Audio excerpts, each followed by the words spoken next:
Hai, selamat datang kembali di Nonton Lagi Channel. Bagaimana nih kabar kalian? Semoga baik-baik saja ya. Di episode kali ini kita mendapatkan sebuah cerita dari teman kita dari Yogyakarta yang mengalami serangkaian kejadian aneh ketika mereka harus menempati rumah kontrakan untuk melaksanakan magang di sebuah perusahaan. Pokoknya ini ceritanya seru banget, kalian harus nonton ini sampai akhir. Ya, tanpa basa-basi langsung aja kita masuk ke videonya.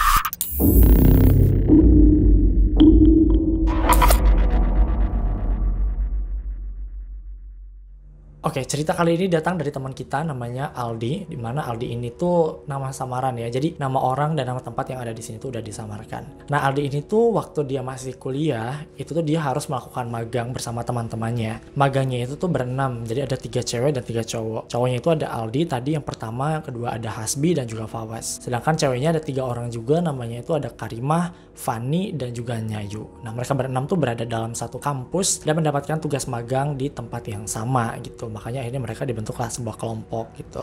Ternyata tempat magang mereka tuh sebenarnya ada di perkotaan gitu kan ya. Cuma ternyata si kotanya itu, si tempat magangnya itu tuh beda dari kota mereka tinggal. Jadi kalau misalnya mereka PP dari rumah terus ke tempat magang ini tuh pasti akan makan waktu dan juga capek juga gitu. Akhirnya salah satu di antara mereka tuh langsung tuh inisiatif untuk nyari ini aja, katanya nyari kosan kalau ada. Tapi kalau misalnya ada kontrakan itu lebih bagus gitu, karena kan mereka bisa lebih bebas gitu kan, leluasa. Nah, singkat cerita mereka akhirnya mencari tuh tempat untuk jadiin base camp kontrakan di dekat tempat mereka magang. Sampai pada akhirnya mereka menemukan sebuah rumah. Dan rumah ini tuh sebenarnya nggak gede dan juga nggak kecil juga. Letaknya itu sebenarnya dekat pedesaan. Jadi emang bukan di perkotaannya banget, tapi emang ada di pinggir desanya. Suasananya cukup hening karena emang jarak dari satu rumah ke rumah yang lainnya itu tuh dipisahkan dengan tanah-tanah kosong. Jadi kayak banyak tumbuhan-tumbuhan liar segala macam gitu. Jadi emang jarak antara satu rumah dengan yang lainnya itu lumayan jauh gitu. Tapi sebenarnya secara overall mereka tuh suka dengan rumah ini karena tadi nyaman, terus kayak asri gitu. Dan kalau yang di perkotaan tuh agak berisik, kalau di sini tuh katanya lumayan hening gitu. Jadi mereka ngerasa cocok tuh untuk menempati kontrakan tersebut. Singkat cerita lagi tanpa basa-basi, akhirnya mereka deal nih untuk menempati kontrakan tersebut. Pada awalnya di hari-hari yang pertama mereka tidak mengalami kejadian-kejadian yang aneh. Mereka mengerjakan tugas magang dengan lancar, istirahat ya istirahat, main ya main gitu kan. Apalagi di sana tuh sebenarnya dekat dengan pasar gitu ya. Pokoknya jarak untuk ke pasar itu tuh ya, untuk ke tempat ramai itu mereka cuma dipisahkan dengan satu jembatan aja gitu. Satu jembatan, jadi pas udah ngelewatin jembatan itu tuh mereka bisa langsung tuh ke pasar. Salah satu angkutan umum yang biasanya dipakai sama mereka untuk pergi ke pasar, kalau enggak jalan kaki mereka tuh biasanya pakai becak katanya gitu. Sampai akhirnya tiba di minggu kedua mereka melakukan magang. Mulai nih ada kejadian yang cukup gimana ya, mungkin ini sama pengirim cerita kita si Aldi tuh gak bisa dilupakan katanya sampai sekarang. Dia tuh di malam hari itu ya, tepatnya memang itu di jam 1:30 pagi. Di sana tuh si Aldi tuh belum tidur. Yang belum tidur tuh bukan cuma si Aldi, ada juga temannya si Fawaz. Cuma bedanya si Fawaz itu tuh lagi di depan, si Fawaz tuh lagi ngerokok. Sedangkan si Aldi ini tuh lagi ada di dalam rumah, lagi ngerjain tugas magangnya gitu kan, lagi meriksa-meriksa. Nah, pas lagi asiknya ngerjain tugas, tiba-tiba terdengar suara pintu dari belakang. Dan BTW di sini gue mau jelasin dulu. Rumah ini tuh terdiri dari 2 kamar tidur. Jadi pas nih ada yang satu buat cowok-cowok 3 orang, yang satu lagi tuh ada buat cewek-cewek gitu. Nah, si Aldi nih lagi ngerjain laporan gitu kan, jam 1:30 nih. Dia ngedengar suara pintu kamar nih terbuka gitu kan. Terus dia langsung ngeliat tuh ke belakang. Di sana ternyata udah ada si Nyayu, udah berdiri tuh di depan kamar gitu kan. Tapi dia ngeliat si Nyayunya itu tuh matanya tuh terbuka, tapi tatapannya tuh kosong gitu. Pas dipanggil pun sama sekali nggak noleh. Nyayu, Nyayu gitu kan. Tetap aja si Nyayu itu tuh nggak noleh ke arah dia gitu. Nah, di sana tuh si Aldi udah mulai ngerasa kayak ada yang aneh nih sama si Nyayu. Karena biasanya emang kan mereka udah beberapa hari gitu kan di sana, udah mulai akrab gitu. Ini dipanggil malam-malam yang suasananya tuh hening, si Nyayu sama sekali nggak menoleh ke arah dia. Pas dipanggil tuh dia tetap aja lempeng ke arah dapur gitu. Nah, dari sana si Aldi mulai ngerasa tuh bahwa orang ini tuh kayaknya bukan Nyayu deh. Akhirnya dia langsung tuh ke depan nyamperin si Fawaz yang lagi masih ngerokok gitu kan. Dia bilang kayak, Fawaz, ayo masuk yuk katanya gitu. Nah, si Fawaz pun sendiri ngerasa kayak ada yang aneh gitu. Dia ngerti gitu bahwa si Aldi udah ngelihat sesuatu gitu. Akhirnya dia juga ikut masuk, akhirnya dia ke kamar gitu. Nah, malam hari itu tuh berakhir sampai di sana doang gitu. Si Aldi juga nggak tahu apakah benar itu si Nyayu apa bukan gitu. Karena pokoknya pas dia ngelihat si Nyayu ke dapur, dia tuh langsung langsung pergi ke kamar tidur. Cuma besok paginya si Aldi ini tuh memverifikasi apa yang dia lihat kemarin. Nah pagi harinya si Aldi sama Fadil itu berangkat ke pasar gitu. Karena mereka ini tuh tadinya emang pengen nyari sarapan, terus nyari stok gitu katanya buat makanan di kulkas. Karena stok mereka udah menipis. Nah karena si Aldi ini tuh sebenarnya tipe orang yang katanya ini yang dia bilang ya, tipe orang yang agak susah gitu ya nyari topik gitu. Akhirnya dia ngomongin tuh apa yang dia lihat kemarin gitu ke si Fanny, sekaligus bener gak sih yang dia lihat tuh si Nyayu apa bukan. Nah pas pokoknya dia waktu di jalan pulang dari pasar, dia nanya tuh ke si Fanny, "Hey Fanny," katanya, "lu kemarin tidur jam berapa?" Terus si Fanny itu jawab kalau katanya dia tuh tidur jam 2 pagi. Artinya kan waktu setengah 2 itu harusnya dia ngelihat dong kalau misalnya si Nyayu itu tuh keluar dari kamar. Terus langsung tuh ditanya sama Aldi, "Lu lihat gak sih kemarin si Nyayu tuh keluar kamar jam setengah 2-an," katanya. Terus waktu mereka lagi jalan tiba-tiba si Fanny itu langsung ngelihat ke si Aldi, "Ah, keluar kamar?" "Enggak kok," kata si Fanny nih, ternyata si Nyayu itu tuh udah tidur dari jam 11 malam dan sampai dia tidur di jam 2 pagi, di jam setengah 3 pagi, si Nyayu itu tuh tetap tidur. Dia pules banget katanya tidur, bahkan sampai sholat subuh pun kan ternyata si Nyayu ini tuh kan baru bangun di subuh itu gitu. Nah di sana tuh si Aldi sebenarnya sempat ditanya emang kenapa gitu, tapi di sana si Aldi masih memendam gitu ya. Pokoknya dia masih berpikir positif, mungkin yang dia lihat itu ya salah lihat aja gitu, bukan si Nyayu. Beberapa hari setelah kejadian itu, Aldi ini baru tahu bahwa temennya nih, si Karima, itu tuh selalu mimpi buruk. Nah BTW di sini tuh si Karima itu adalah temen yang paling dekat sama Aldi. Jadi kan kalau teman-teman yang lain itu tuh baru kenal pas waktu magang ini doang kan. Nah si Aldi ini tuh kenal sama Karima tuh udah lebih jauh dari itu. Jadi mereka tuh udah lebih kenal duluan gitu sebelum magang ini. Bahkan di sini si Aldi tuh sempat bilang bahwa dia tuh sebenarnya suka gitu sama si Karima ini. Cuma karena mereka berada dalam zona pertemanan gitu ya, dalam friendzone, si Aldi ini tuh agak gimana gitu ketika dia mau ngungkapin perasaannya. Balik lagi nih, jadi ternyata si Karima itu selalu bilang ke si Aldi bahwa dia tuh belakangan suka mimpi buruk. Dan mimpinya ini tuh kayak si Karima lagi tidur gitu kan, tiba-tiba ada yang narik gitu tangannya, dan ketika dia bangun dia selalu ada di tengah hutan gitu. Di sana tuh si Aldi kayak yang ngedengerin itu ya biasa aja gitu, dia menanggapinya ya mungkin itu mimpi biasa gitu. Cuma di sana si Karima juga pembelaan gitu bahwa dia mengalami itu kayak sering banget gitu. Nah akhirnya si Aldi ini tuh bilang, "Ya udah lu baca Al-Mulk aja," katanya, "sebelum tidur," katanya, "pasti lu bakalan tenang." Tapi jelasin lo kali Al-Mulk itu apa? Emang apa? Ada yang gak paham juga gak sih? Al-Mulk itu apa emang? Surat Oh iya surat Al-Mulk. Al-Quran ya guys. Oh iya surat Al-Mulk. Masa lu nggak tahu sih? Katanya Followers. Oh iya sih. Semoga kalian tahu surat Al-Mulk ya. Al-Mulk itu surat apa tuh? Maksudnya iya surat Al-Mulk. Iya yang tabarokal lagi kan ya itu kan. Iya. Nah pas disaranin untuk itu tuh ya Karima juga udah bilang udah kok, katanya dia tuh sebelum tidur tuh udah baca-baca surat-surat itu katanya, tapi masih aja dia mengalami mimpi buruk katanya gitu. Nah setelah itu tuh si Aldi tuh mulai mulai mencari tahu gitu sebenarnya rumah ini tuh ada apa gitu, bekas apa gitu. Nah ketika dia punya kesempatan gitu kan ya bertemu dengan warga pas beli sayur terus lagi keluar, dia suka iseng tuh nanya ke ibu-ibu. Nah pernah nih ada satu ibu-ibu yang bilang bahwa rumah itu tuh rumah biasa kok, katanya itu tuh rumah peninggalan dari seorang suami istri yang emang punya kerjaan di kota. Akhirnya rumah ini tuh dikontrakin gitu. Tapi ini ada satu info lagi dari seorang tukang beca. Jadi ceritanya waktu itu tuh Aldi mau berangkat kerja kan, terus dia pakai beca nih. Nah kebetulan yang ngayuh si becanya itu adalah kakek-kakek. Dia juga nanya tuh ke si kakek itu, "Kayak ini tuh rumah yang ada di sana itu tuh sebenarnya bekas apa sih?" katanya. Nah menurut si kakek yang ngayuh beca itu tuh sebenarnya tempat mereka tinggal dan juga rumah-rumah yang ada di sekitar sana itu tuh merupakan perbatasan antara dua alam. Jadi kayak dunia kita sama dunia mereka itu tuh ada di sana, tabrakannya di sana gitu. Dan sebenarnya menurut kita ini cukup masuk akal gitu. Tadi kan si Karima itu tuh suka mimpi gitu kan, tiba-tiba dia kayak ada yang narik gitu kan, dan tiba-tiba dia ada di hutan antah berantah gitu ya. Mungkin emang si Karima itu lagi dibawa gitu ke sana.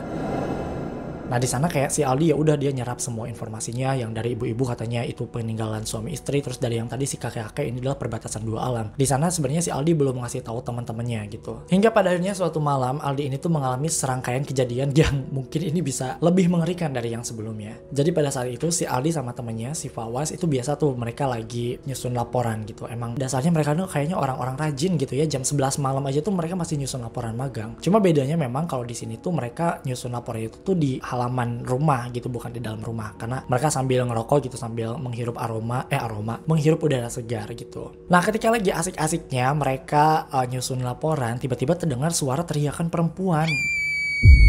Dan mereka langsung tahu itu tuh adalah teriakannya si Fanny. Dan tidak berselang lama si Fanny tuh langsung tuh keluar dari rumahnya, langsung nyamperin ke si Aldi sama Fawaz. Itu katanya, itu. Kenapa? Itu katanya si Nyayu di dapur. Wah, mereka langsung tuh lihat si Nyayu ke dapur. Dan ternyata di sana si Nyayu lagi jongkok, lagi buka kulkas. Dan dia lagi makan usus yang masih mentah. Usus ayam.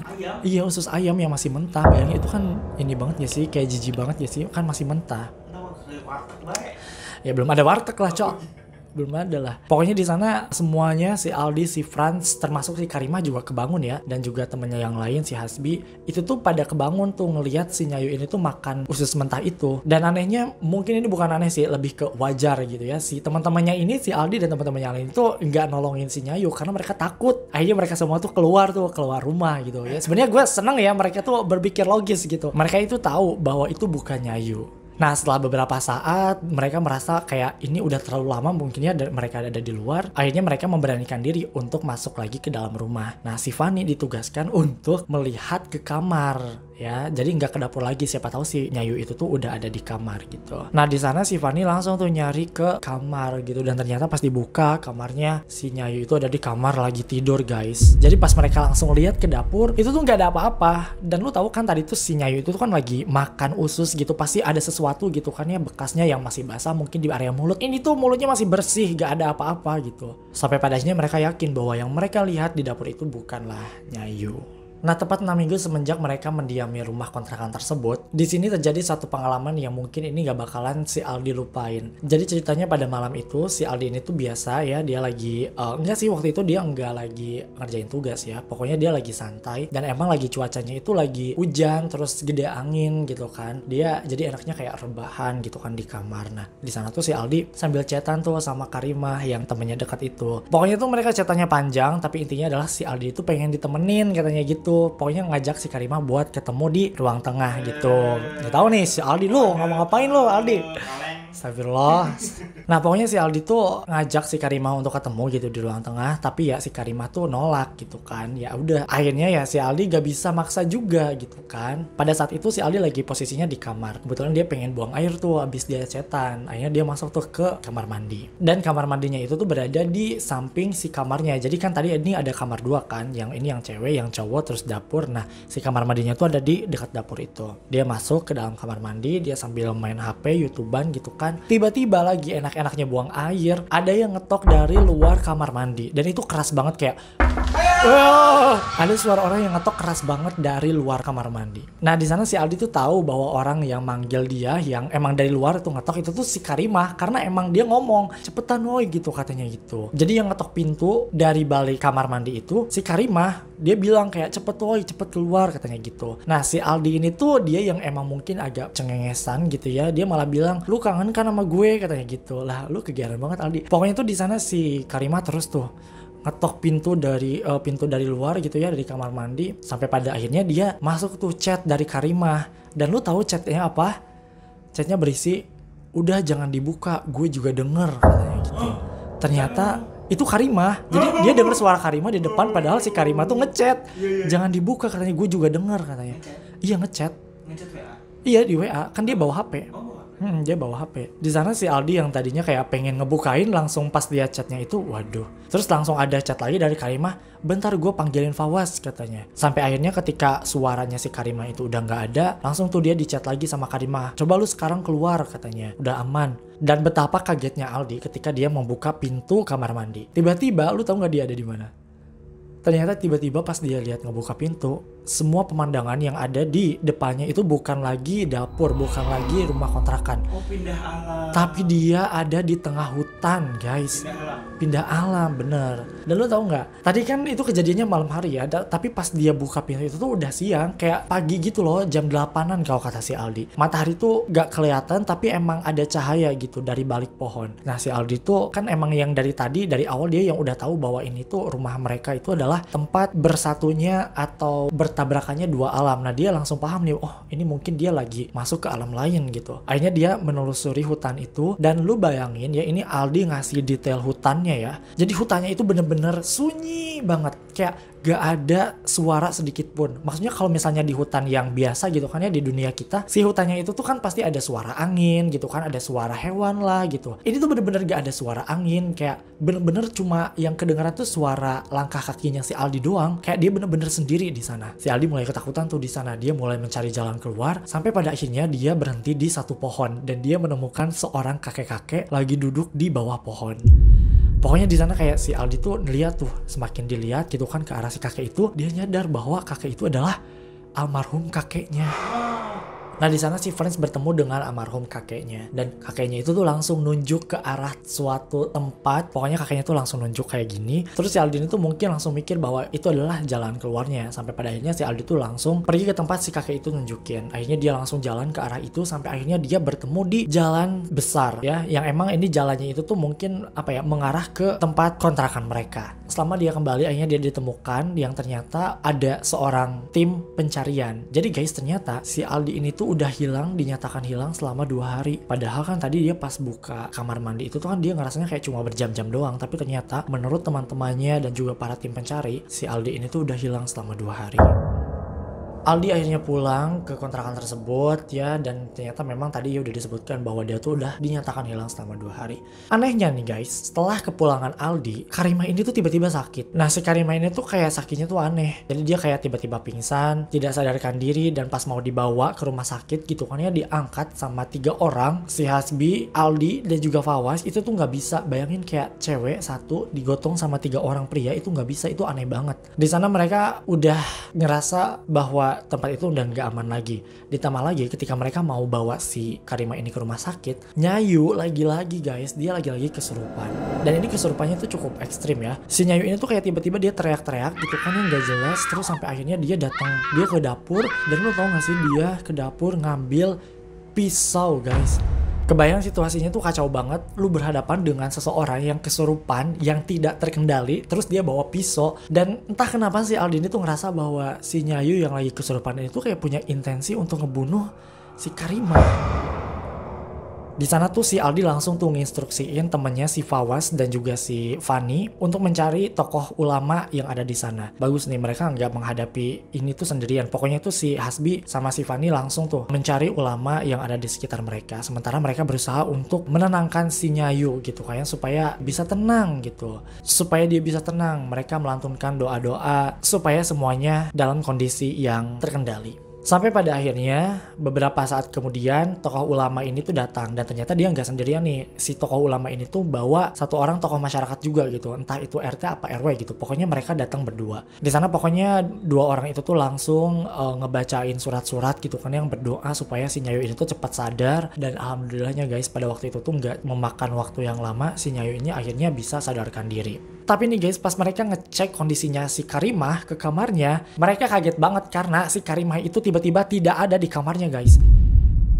Padahal kan tadi si Karimah itu tuh diangkat aja tuh nggak bisa gitu. Ini kok tiba-tiba hilang? Wah, mereka di sana tuh nangis semuanya, panik semuanya. Ini udah nggak bener, ini situasinya udah kacau banget. Di sana si Aldi langsung dikasih tahu ya sama teman-temannya, sama si ulama itu bilang bahwa memang ternyata rumah itu tuh, rumah mereka tuh emang bener-bener perbatasan antara 2 alam gitu. Dan karena si Aldi ini tuh dia yang pernah di sana yang satu-satunya yang punya pengalaman pernah masuk ke alam itu, dia kayak jadi ragu gitu apakah si Karimah ini tuh bisa ditemukan atau tidak gitu. Nah, karena di sini satu-satunya orang yang pernah ke alam lain itu adalah si Aldi ya. Aldi ini tuh punya inisiatif ya, dia punya ide gimana caranya supaya dia bisa menemukan si Karimah. Karena dia udah pesimis duluan bahwa kan tadi tim SAR aja pencarinya tidak berhasil menemukan si Aldi, yang tadi malah si Aldinya justru yang menemukan tim SAR. Nah, dia juga berpikir bahwa sekarang kalau misalnya nyari tim tim pencari juga kayaknya gak bakalan berguna gitu. Akhirnya dia memutuskan untuk melakukan hal yang sama supaya dia bisa masuk lagi gitu ke alam lain. Lo tahu si Aldi tuh langsung balik lagi ya ke kamar mandi. Iya benar, dia ke kamar mandi terus kayak mungkin bisa dibilang kayak meditasi gitu, karena dia berdoa supaya dia bisa bisa masuk ke alam lain itu gitu. Setelah beberapa kali dicoba, ternyata dia bisa guys. Akhirnya dia pas buka pintu kamar mandi, bener aja si Aldi ini tuh tiba-tiba berada di tengah hutan. Dan sebenarnya di sana dia kayak antara takut dan juga senang gitu, karena akhirnya bisa mungkin di sini ada kesempatan gitu untuk menemukan si Karimah. Akhirnya si Aldi tuh jalan kaki gitu kan menerusi hutan itu lagi, wah ke berbagai macam arah. Tapi di sini dia agak lama gitu durasinya, karena kan dia sambil nyari-nyari juga kan, nyari-nyari si Karimah. Sampai pada akhirnya guys, Aldi ini tuh berhasil menemukan si Karimah tergeletak di sebuah pohon. Ya, di sana si Aldi langsung tuh nyamperin si Karimah, kayak dibangunin, karena pada waktu itu pas ditemukan si Karimah itu tuh dalam kondisi yang tidak sadarkan diri. Ini masih di alam lain ya, masih di alam lain. Si Aldi langsung ngebangunin si Karimah dan untungnya Karimah masih bisa sadarkan diri. Di sana pokoknya si Aldi tuh langsung bawa si Karimah dibopong gitu kan ya dengan sekuat tenaga sampai akhirnya mereka berhasil menemukan jalan keluar. Dan di sini mungkin yang bikin bikin gue merinding adalah mereka tuh keluarnya itu tuh di sebuah area air terjun guys. Jadi beda sama si Aldi tadi. Kalau si Aldi tadi kan dia ditunjukin ke sebuah arah gitu kan, tiba-tiba ada di tengah jalan gitu kan ya, di jalan besar. Nah ini tuh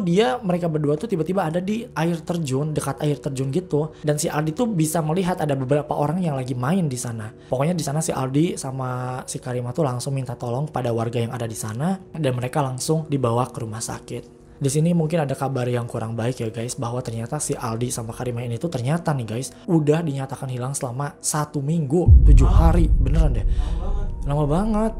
Mereka telah dinyatakan hilang selama seminggu. Dan di sini kabar buruknya adalah Karimah. Jadi Karimah ini tuh dinyatakan meninggal dunia karena dia mengalami dehidrasi. Innalillahi wa inna ilaihi raji'un. Al-Fatihah untuk Karimah.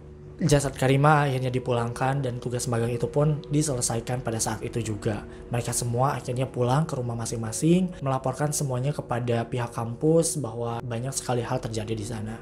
Beberapa bulan kemudian nih, si Aldi, Pawas, dan juga teman-temannya yang lain ini tuh punya ide yang sangat-sangat mind-blowing. Jadi mereka berlima itu tuh punya ide untuk kembali mengunjungi rumah atau si rumah kontrakan itu. Udah deh, jangan repot deh, udah.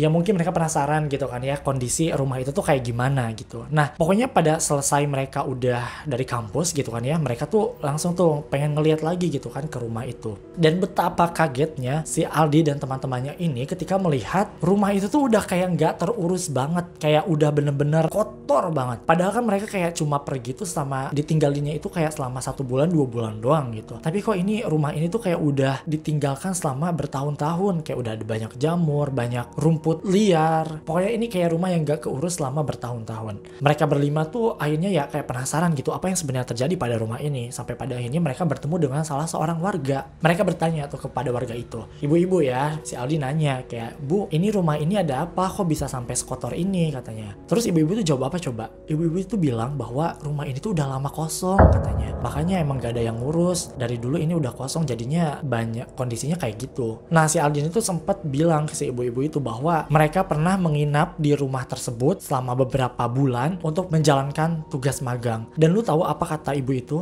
"Ah, emang kalian sejak kapan ada di sini?" Ternyata ibu-ibu itu nggak tahu bahwa ada orang yang ada di sana. Ibu-ibu itu tuh yakin bahwa rumah ini tuh kosong. Dia sama sekali nggak pernah ngelihat ada si Aldi dan juga teman-temannya yang lain. Wah di sana mereka makin merinding dong. Mereka kayak, ada apa nih gitu. Kok orang-orang nggak pernah melihat mereka gitu. Sampai pada akhirnya si Aldi ini sama si teman-teman yang lain nunjukin tokoh ulama dan juga si RT yang tadi. Jadi kan ingat gak sih tadi yang pas waktu di Sinyayu kesurupan itu kan mereka sempat manggil tokoh ulama dan juga tokoh setempat kan, 2 orang gitu. Nah mereka punya tuh fotonya. Nah ternyata nih guys, si Aldi pas nunjukin foto itu, ibu itu bilang bahwa oh iya ini ternyata memang penduduk dari desa tersebut. Tapi mereka dibikin kaget karena ternyata 2 orang itu telah meninggal di tahun 1980-an. Oh my god. Gila, itu serem banget gak sih? Itu mereka langsung kaget banget. Terus maksudnya kayak yang mereka lihat tuh siapa gitu. Dan di sana Aldi sama teman-temannya langsung mengambil kesimpulan bahwa ternyata sejak awal nih, sejak mereka ngontrak di rumah itu, mereka tuh sebenarnya udah masuk ke alam lain.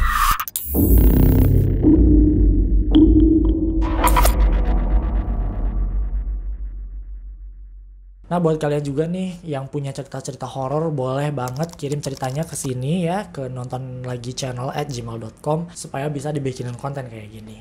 Sampai jumpa di episode berikutnya.